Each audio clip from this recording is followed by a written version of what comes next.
Hello once again, my dear friends, and again, welcome to a short minute spiritual thought. As you can see, napa ko sa akong office karon. Wala po kauli. It's already 6 o'clock sa gabi and mapay pagumana mo sa mga trabaho din sa chapel. But ako gusto i-share sa inyo before I go home. Ugma, mag-start naman yun ta og brand new day of the week.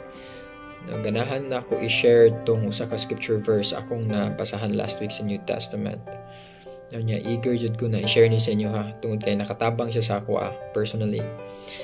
Now, if you're in the middle of crisis, this time, like for example, financial crisis, health crisis, emotional crisis, or spiritual crisis, or even kanang relationship problems. Now, I hope na kining video makatabang sa imo na maka-receive kag comfort or additional learning na makamotivate sa imo ba. Now in 1 Timothy chapter 6 verse 12, this was the time na nagpadala og letter si Apostle Paul kang Timothy. Words that are encouraging and inspiring. Amo na gusto na ko share sa inyo karon kung unsa ning message na gisuwat ni Apostle Paul kang Timothy. Now let me quote ang giingon ni Apostle Paul. Ingon niya, "Fight the good fight of faith.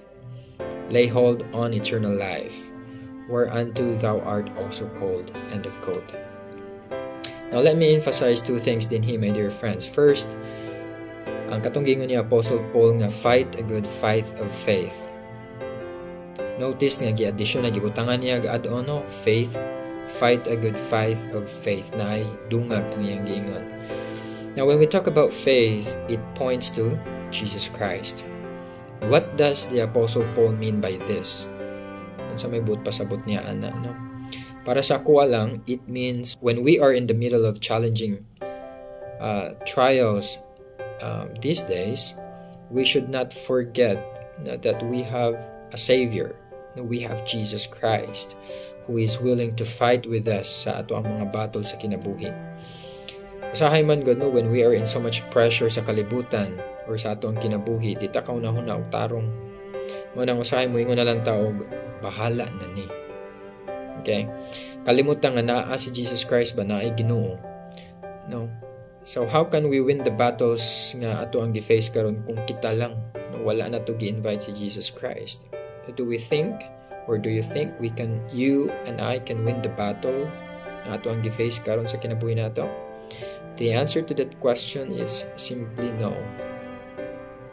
Now the second thing I'd like to emphasize is kana ganing giingon ni Apostle Paul nga lay hold on eternal life.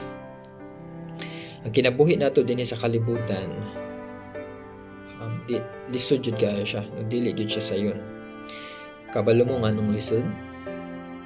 Kay mauna siya ang usa sa mga purposes nganong naata dinhi sa kalibutan, to test our faith, to experience trials and challenges.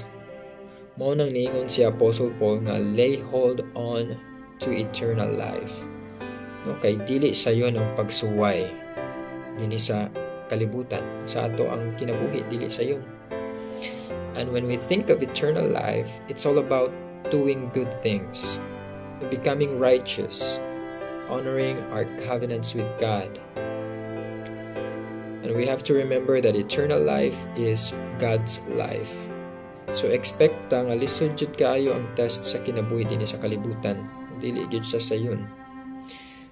Nadaghan ta og mga crisis na agian, pero dili ta angay mabalaka tungod kay naa si Jesus Christ kanunay nga magtabang sa atoa. Kung ato lang siyang i-invite sa atong kinabuhi, I'm sure na He will help us sa atong mga kalisod.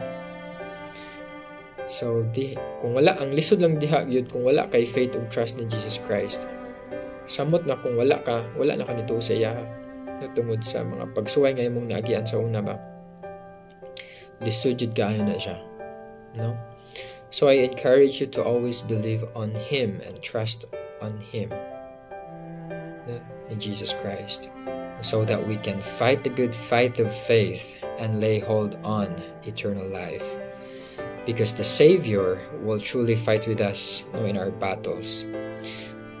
Well, I hope that you have learned something today, and I hope that you are motivated by this message and your video. Well, anyway, thank you for dropping by, listening, and watching to this video. Have a great start up this week.